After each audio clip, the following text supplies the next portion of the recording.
The ceremony will now come to order. Good evening. I am Interim Provost Stephen Ganji, and honored to serve as Chief Marshal for this convocation ceremony, and to welcome you, our newest Blue Jays, into the Johns Hopkins community as we begin our 148th academic year. Please rise and join me in welcoming three of Johns Hopkins a cappella groups, the All-Nighters, the Octopodes, and the Sirens, who will perform the national anthem. Please rise.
Be seated.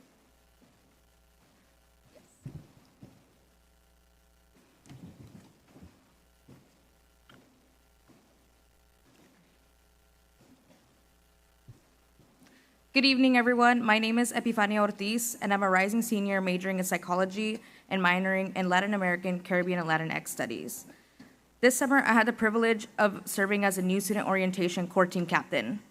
If my name sounds familiar to you, it's probably because I was the one sending all those text messages. Yep, I'm a real person, not a bot.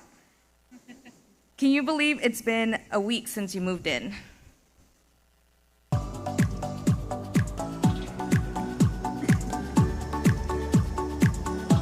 Welcome to the nest!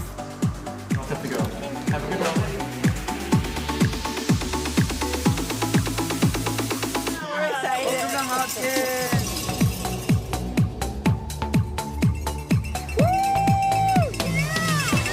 I'm just seeing pure joy. This is a blank slate. They're going to be writing their college experiences on that slate in the coming weeks. The world's their oyster.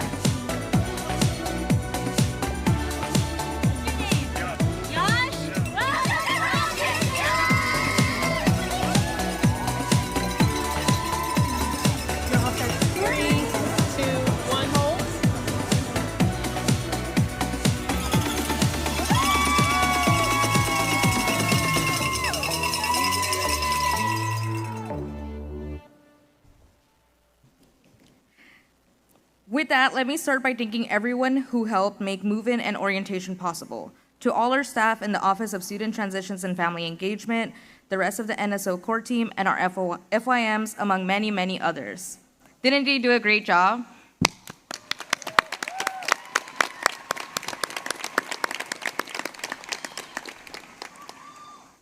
I never expected to be standing on the stage when I decided to come to Johns Hopkins in 2020.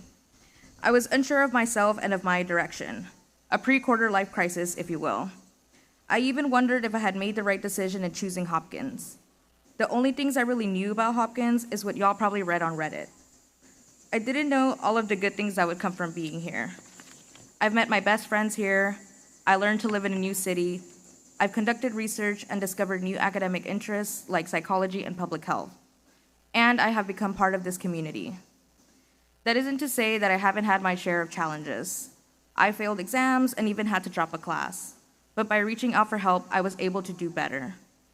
If you don't remember anything else from my speech today, remember to ask for help when you need it.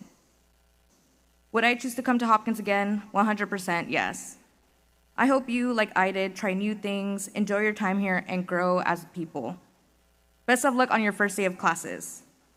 Now, Ryan Cho, our Student Government Association Executive President, has a few words.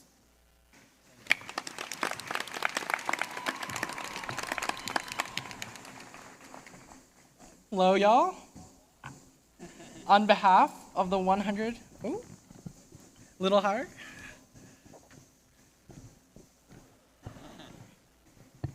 Now I gotta get it just right. On behalf of the 111th undergraduate student government and the entire student body, welcome to the Johns Hopkins University. I am clap.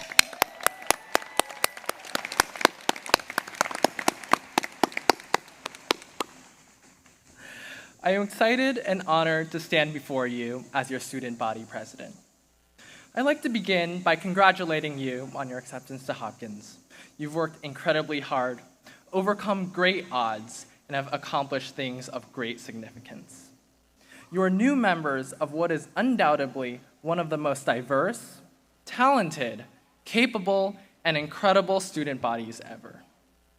When you step onto this campus, you're adding your unique perspectives, experiences, and aspirations to the tapestry that makes up this community. Who knows? The blue jay sitting next to you could be an anaconda anatomy nerd or an expert on coniferous plants. They could be a Lego enthusiast, fire spinner, or ballroom dancer. So for your first assignment on campus, I challenge you to do 3 things. First, meet new people. When the ceremony is over and, everybody rushes the dessert tables, take a moment to introduce yourself to at least one new person. Share a fun fact or a boring fact. Nobody's judging. Second, try new things. There's no shortage of opportunities here at Hopkins, whether in the form of clubs, classes, or research. And if there's an opportunity you can't find, make it. And third, eat free food. You would not believe the number of campus events that offer free food. If ever there was a good reason, if ever there's a reason to put your resourcefulness to good use, this is it. I'd also like to offer some words of advice. Nothing crazy, but hopefully helpful. First, be prepared to face adversity.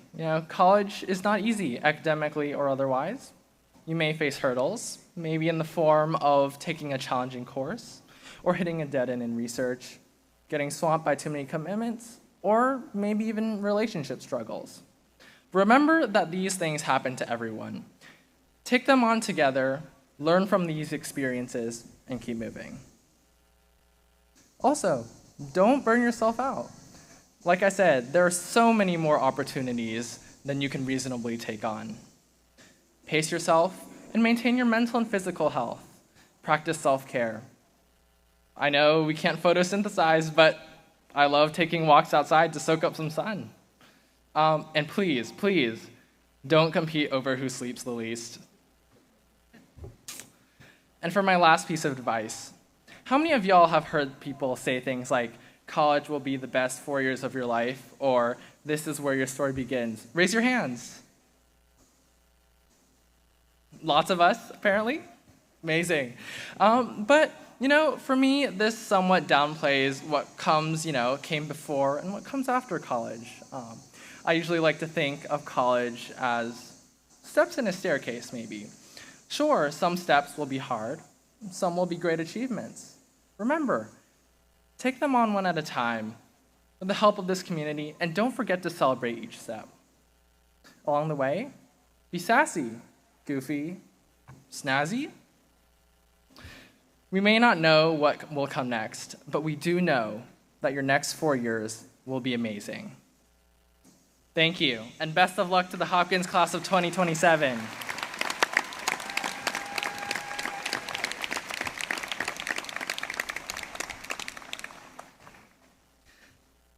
It is now my pleasure to introduce Tony Anderson, alumnus and vice chair of the university's Board of Trustees.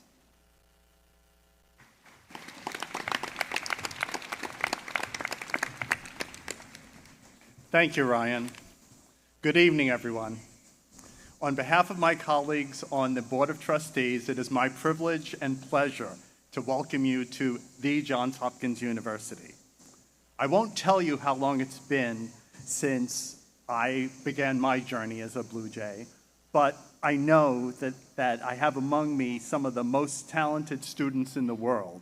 It wouldn't take you long to figure out once you look at the program, but please don't. Like you, I spent the summer before my first year politely correcting people on the fact that it's Johns Hopkins with an S before at the end of Johns. And also, like you, I was feeling a little excited and a little nervous when I arrived. But you didn't get here on your own. To mark your entrance into Johns Hopkins, someone special in your life presented you with a Blue Jay feather. And at this point, we're going to turn to a video.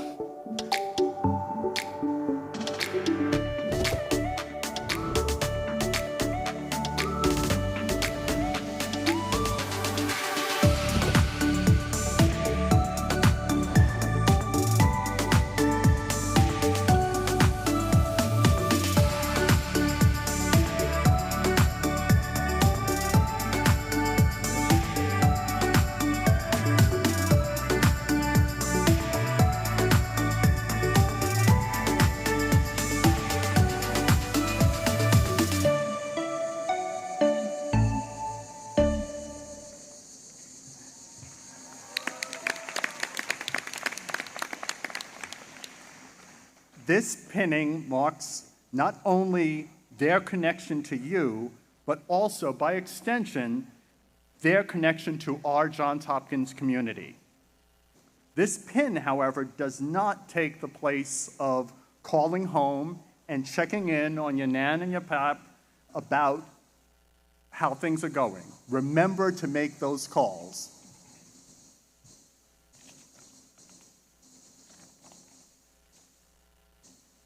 Just a second. Let's take a moment to acknowledge those important people who helped you get to this day. Your family, your friends, your teachers, and your mentors.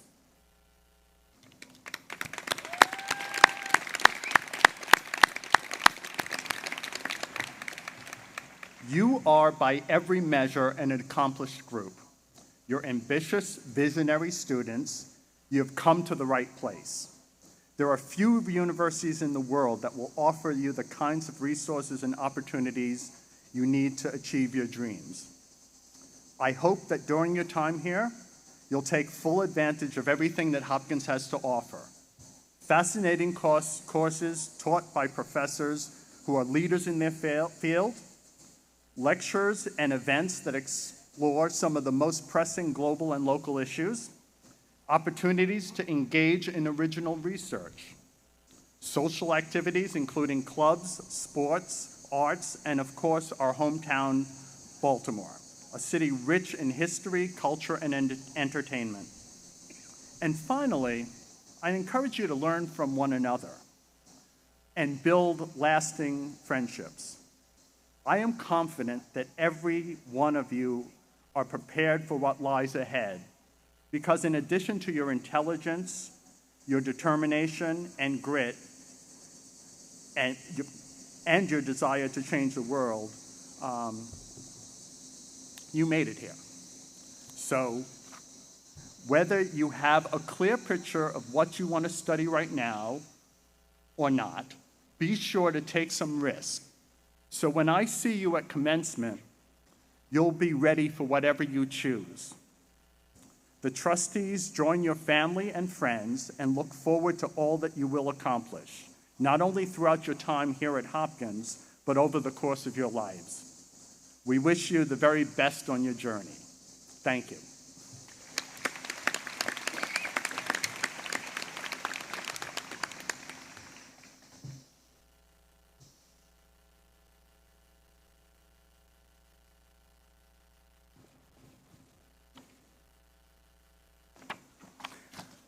On behalf of the entire admissions team, welcome to Johns Hopkins. I'm David Phillips, the university's Vice President for Admissions and Financial Aid. You, our newest Blue Jays, have clearly demonstrated your academic passion and talent in high school, and you bring a vast array of unique perspectives to campus from all around the globe. Let's meet a few of you now. Roll tape. Good evening, fellow Blue Jays. Hello, class of 2027.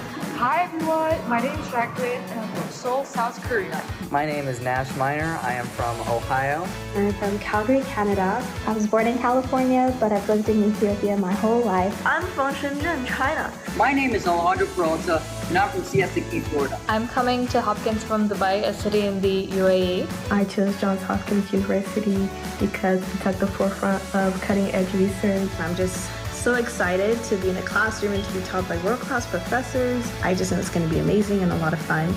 I'm so excited to start Hopkins. I chose it because of the community and I can't wait to meet new people. I'm most looking forward to meeting all the wonderful people who are at Hopkins. I'm really excited to meet people from all different backgrounds with all different interests. I really just hope I make lots of amazing friends, meet amazing people, and make wonderful memories during my time at Hopkins. I'm also excited to explore the campus and finally understand the lore behind the beach and the Blue Jay. Exploring all the great restaurants and places to get food. I also can't wait to explore Baltimore and its vibrant art scene. I'm most looking forward to Hoptoberfest. The ice rink on campus during the winter. If you guys are interested in playing chess, playing video games, or traveling around the world, then feel free to reach out. I'm beyond excited to meet you all, and I hope to create friendships and bonds that will outlast our time there. Like many of my fellow peers, I would like to make a difference, and I think Johns Hopkins University is the perfect place to start. Congratulations, everyone.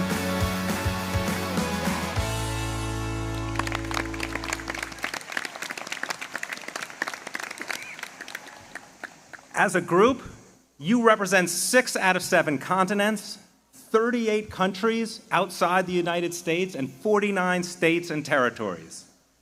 From cities as far away as Jakarta, Indonesia, to as close as our hometown of Baltimore. And from countries as varied as Argentina, Kazakhstan, Japan, Cameroon, and since our president hails from there, 21 of you arrived from Canada. You bring to our community an array of backgrounds, interests, and activities.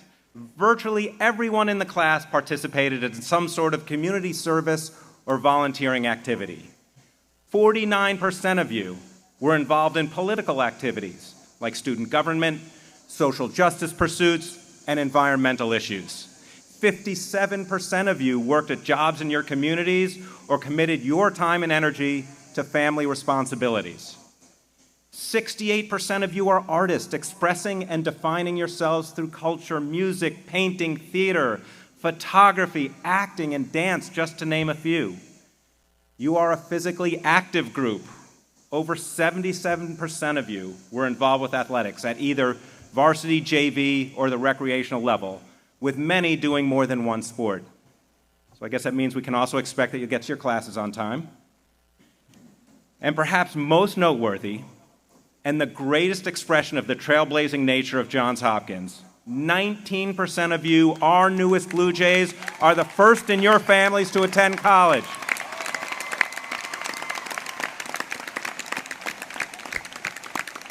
You made a positive impact on your community and the world, demonstrating what is the core ethos of Johns Hopkins, a desire to get involved and improve the world around you. And now, I am extremely proud to present you officially to President Ron Daniels. President Daniels, will you please join me at the lectern? Mr. President, I am pleased to present to you the first-year students who make up the class of 2027 and our transfer students who are members of the classes of 2025 and 2026.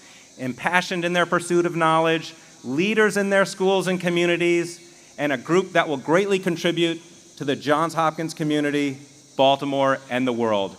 I look forward to seeing all they accomplish.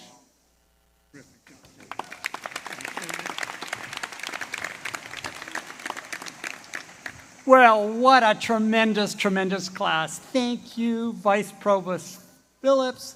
Thank you, too, to all our speakers this evening for your words of welcome, and also to the Octopodes, the Sirens, and the All-Nighters for their exceptional, exceptional performance. And a shout-out to our entire orientation team for pulling together all of this week's events.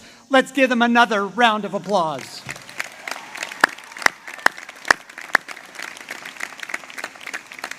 So, now that you've been presented to me, it is my great privilege, without further ado, to welcome to Johns Hopkins University the great, great class of 2027 and all of our incredible transfer students.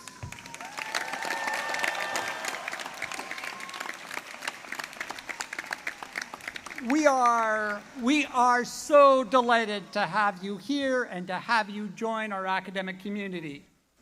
Now, I know, as new members of this community, you have been confronted with a vast array of unfamiliar norms and conventions.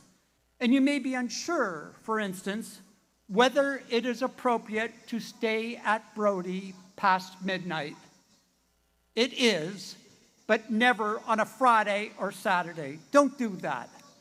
And particularly, don't do that at Eisenhower. Next, or whether you can absorb a lecture on organic chemistry while taking a nap. You cannot.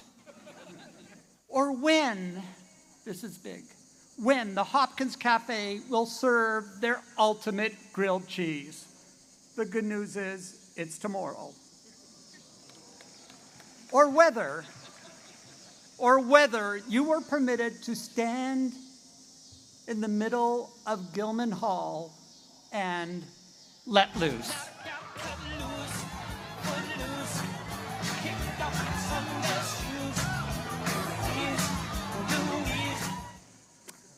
This is not, I'm sorry to report, live footage from the Eras Tour, but rather a clip from the 1984 cinematic classic, Footloose. And I'm using that term classic very, very loosely here. Now, I acknowledge that your familiarity with this movie may be confined to a handful of references in Stranger Things. Bear with me.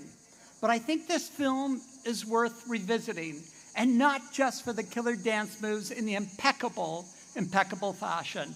I believe it has something to tell us about the polarized world we live in, and in particular, the journey that you're all about to embark on. Let me set the scene. It is the early 1980s in the fictional town of Beaumont, Utah, population 700. A new kid moves to town, a new kid who happens to be played by Kevin Bacon, who loves to dance. The only problem is dancing is illegal in Beaumont. Yes, illegal. The town is bitterly divided over the issue. On one side are the adults led by a fiery preacher who has lost a son to drunk driving accident and who believes that dancing and rock and roll are gateway drugs to a host of truly sordid activities. If our Lord wasn't testing us, how would you account for the proliferation these days of this obscene rock and roll music? On the other side are the teens, spearheaded by Kevin Bacon's character Ren, who believe that dancing is not only a genuine social good, but in fact, their inalienable right.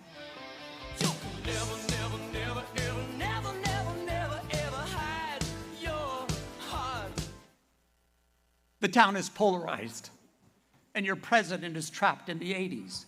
Both sides have strong reasons for their beliefs, and neither is willing to budge in order to understand the other. What the kids see as a wholesome rite of passage, the adults see as a slippery slope. And this is not, as it turns out, just a Hollywood fantasy. This is exactly what happened in Elmore City, Oklahoma in 1980 when a group of local high schoolers petitioned their community's leaders to overturn a law from the 1800s that had in fact banned dancing. In both cases, whether we're talking about fictional footloosers or the real teens of Elmore City, both sides of the issue suffered from a phenomenon that legal scholar Dan Kahan calls identity protective cognition. This refers to a proven tendency in people to trust only information and experts that reinforce the beliefs of their own cultural groups. Indeed, no matter where we hail from, studies show that our cultural identities actually predispose us to privilege evidence that confirms what we already think to be true, from whether dancing leads to promiscuity or whether climate change is in fact a myth and exaggerated. So how do we overcome this all too human tendency to disregard facts and information that run contrary to our own firmly held beliefs and separate into bitterly divided camps? How, in other words, do we understand the opposing positions of others, inhabit their viewpoints, and speak productively and respectfully across difference in order to achieve understanding, empathy, compromise, and maybe even consensus? I think first we have to recognize that our interlocutors are fellow humans with rich interior lives and experiences of their own. And we should seek, wherever possible, to understand their values and inhabit their worldviews. Worldviews shaped by everything from political affiliation to birthplace to socioeconomic class to field of study to religious belief. Indeed, this is exactly what happens in Footloose when Ren, the Kevin Bacon character, invokes the Bible to convince the town council that dancing should be legalized. What did David do? What did David do? David danced before the Lord with all his might, leaping and dancing before the Lord, leaping and dancing. Through such means, we can begin to arrive at forms of mutual understanding and compromise that balance our own convictions with the concerns of those on the opposite side of the aisle. As when the teens of Footloose secure a barn outside Beaumont city limits to host an experimental prom, thus avoiding the antiquated legislation and also providing concrete proof of a concept that is endorsed, in fact, by many of the town's leaders. And the end result? A dance. I thought that dreams belonged to other men. Wait a sec. That's not quite right. Let's dance!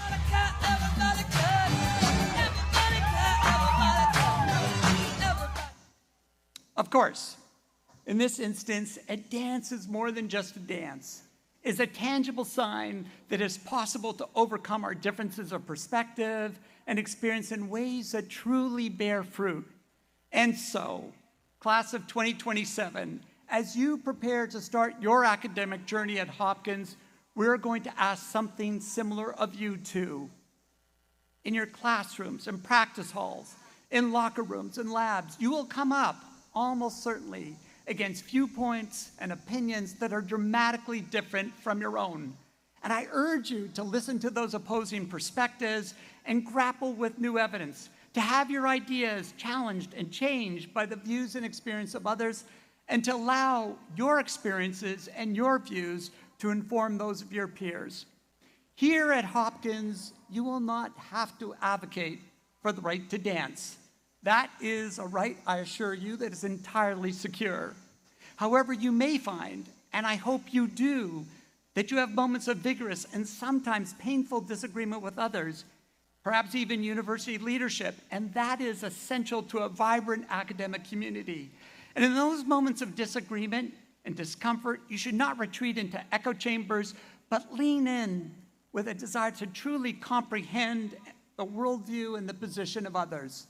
Perhaps you'll persuade them, perhaps they'll persuade you, Perhaps you'll both arrive at a new position you could not even have imagined, or perhaps you'll simply agree to disagree, which is just truly okay in an academic community.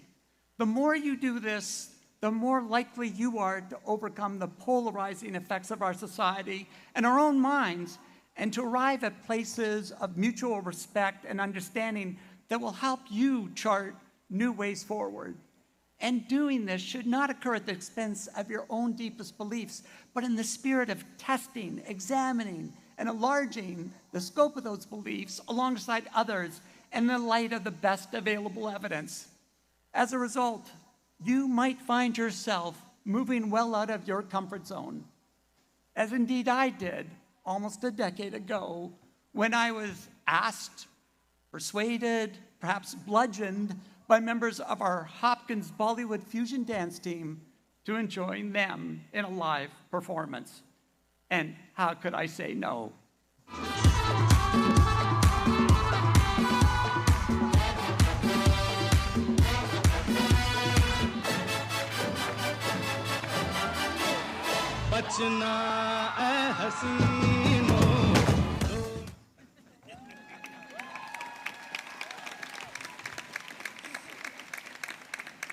It took a lot of editing and photoshopping to even have a semblance of rhythm in my moves, but they did it. Class of 2027, we're so glad that you're here, and we cannot wait to see what steps you will take, where those steps will lead you and us, and the directions in which we'll all go together. Godspeed, class of 2027.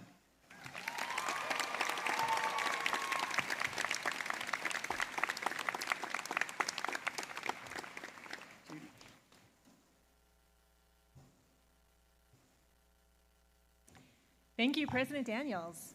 Good evening, everybody. I'm Judy Keene, and I'm proud to be here as a trustee and the first vice president of the Johns Hopkins Alumni Association, which represents more than 260,000 alumni around the world. Each year, the Alumni Association asks the newest class to design a banner to display its pride. This is a tradition that dates back to 1881. The alumni reviewed many submissions and selected the top submitted designs. But the final decision was placed in your hands over this summer. And before I announce the winner, I'm going to ask my friends here to give us a drum roll.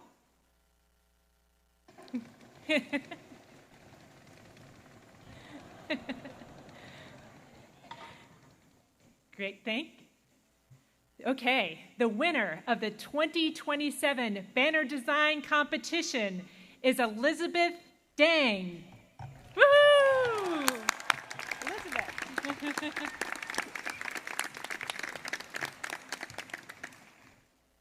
On behalf of the class of 2027, I present you with our banner to be hung in the Eisenhower Library at Johns Hopkins. Okay, come over here. We're going to do this.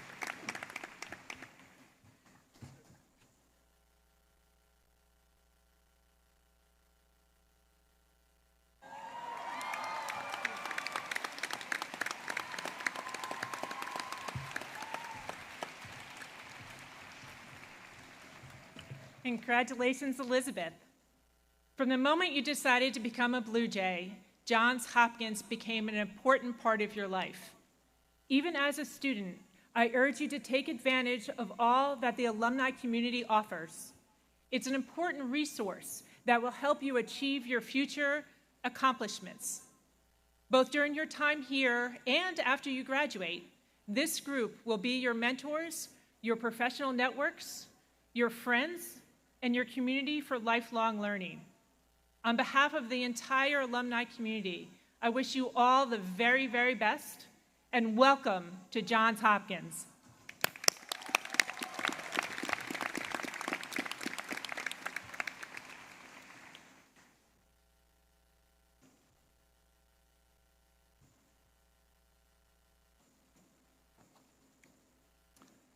Good evening.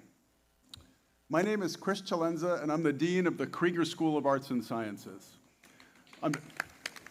Thank you. On behalf of my colleagues and of all of our students, I welcome the members of the class of 2027 and our new transfer students to the Hopkins family. We are so glad you're joining Johns Hopkins University.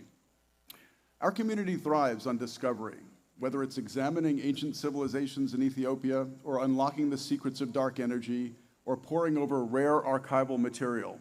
We seek to uncover new knowledge and little-known truths in our quest for a vibrant, intellectual, equitable, and diverse human society. You're now a part of that community. We want to know how things work, and we look for answers everywhere, in the classroom, in the laboratory, in libraries, in museums, and even in outer space, as we saw recently when members of our community shared the first images of the universe as gathered by the Webb Space Telescope. The work of our Hopkins community is not always easy. It requires patience, the ability to truly listen to one another, and a willingness sometimes to fail. But I can assure you our work is always rewarding. Finally, our community is one of support.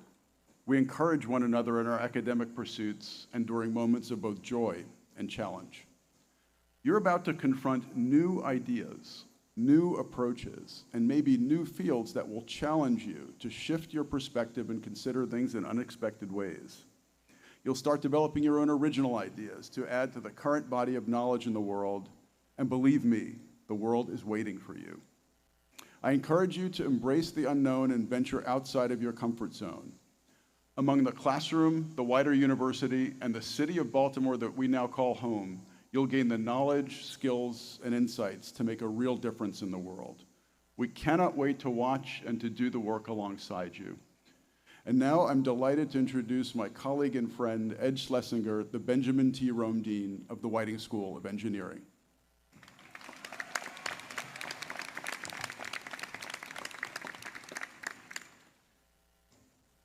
Thank you, Dean Shalenza.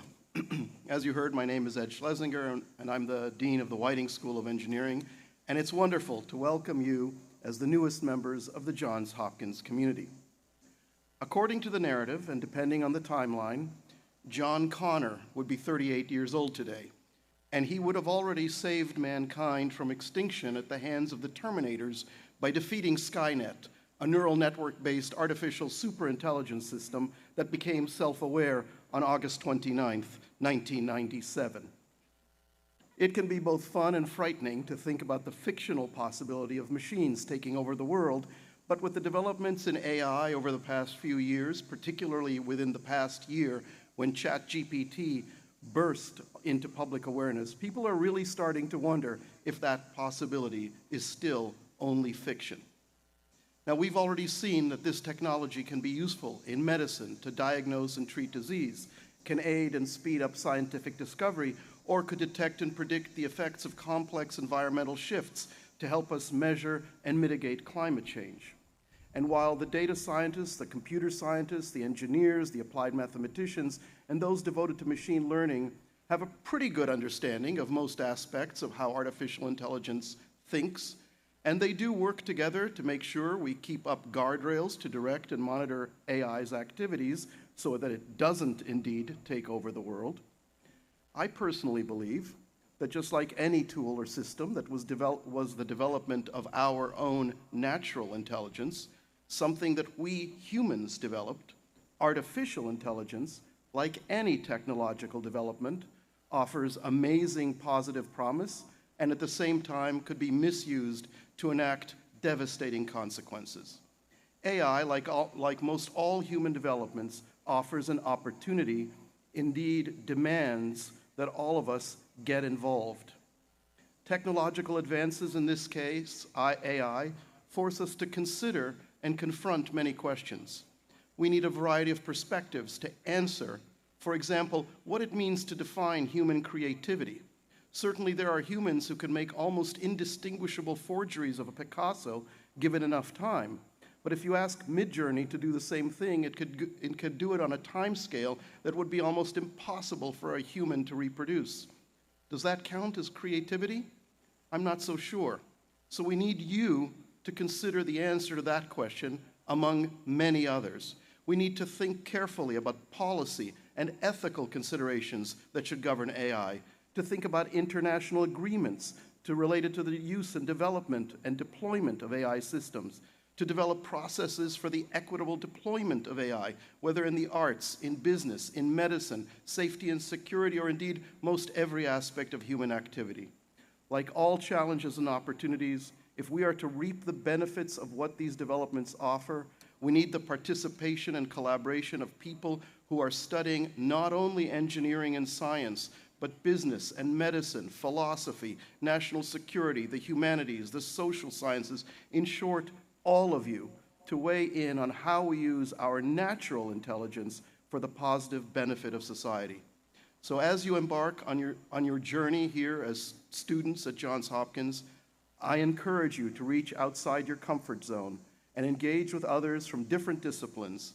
It's going to take all of us working together in a place like Hopkins, where we have domain expertise, using all our technical capacities, all our intellectual capacities, to responsibly shape society for the betterment of everyone.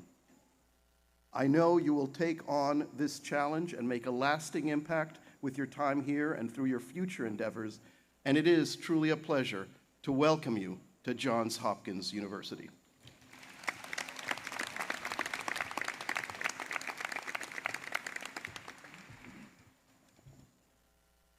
Thank you, Dean Schlesinger. Welcome home, Blue Jays.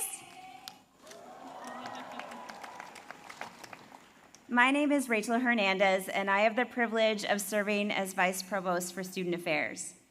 We are so thrilled to welcome you to the Blue Jay family. My colleagues and I and our entire Blue Jay community hope that this past week's activities serve as the launching pad for your extraordinary experience here at Hopkins. Whether you are embarking on your first year of college or you have recently transferred to Hopkins, the community that you joined this week represents your college home. This is where you will learn, grow, and make lifelong connections on the way to achieving your dreams. Hopkins is a special place. This is where our community identity is one of shared discovery and possibility, fueled by the dreams of our students, our faculty and our staff members, and our alumni. Dreams that are shaped by your talents, your experiences, and your backgrounds that will spur your desire to make an impact in your chosen field, on your community, and in our world. Each of you brings so much to our community, and we all thrive and grow when we grant each other the freedom to express ourselves, and when we support, challenge, and most importantly, encourage each other. Now, when I met all of you in person earlier this week, we had the great opportunity to take some shared photos as an incoming class of first-year students and as transfer students.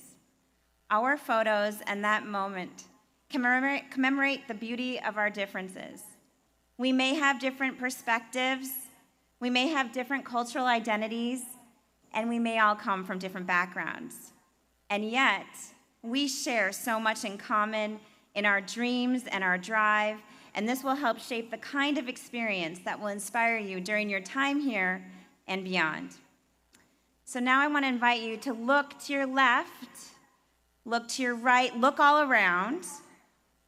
This is who you will embark with on your incredible Hopkins journey. This is who will be standing with you at graduation, forever a part of your lives and your world. As you've heard this evening, we want you to take care of each other, of yourselves, give attention to your personal well-being, so that along with the rigors of your academics, you can take time to reflect and recharge as you engage in this incredible community of which you are now a part. I wish you success on your journey. Know that the members of our entire Blue Jay family, our faculty, our staff, our students, our alumni, and our board of trustees are so excited to share this experience with you. And remember that you are forever a Blue Jay. And with that, I am going to ask Epifania, Ryan, Anya, Arshana, Hannah, Abigail, and Raja and Elizabeth to please come forward. All right, and I'm going to ask the FYMs in the audience to please stand. So now all of our Blue Jays, you're going to remember this from earlier this week. Again, this is one of our incredible traditions that we're going to invite you to participate in. So to my left, we're going to start with forever. Forever. One more time, folks. Forever. Forever. A Blue Jay. A Blue Jay. Go Hop. Okay, so now I'm going to ask all of our Blue Jays in the audience and all of our colleagues on stage to please stand and join us. And our challenge to you is to let the world know that you are now members of the Blue Jay family. We want every single other student here, all the upperclassmen, all our graduate students to hear you. Are we ready? Blue Jays, are we ready? All right. Forever. Forever. A Blue Jay. A Blue Jay. Go Hop. Okay, one more time, folks. Forever. Forever. A Blue Jay. A Blue Jay. Go Hop. So welcome home, Blue Jays. Welcome to Hopkins. Thank you all. And I'm going to ask Interim Provost Scanji to please come forward.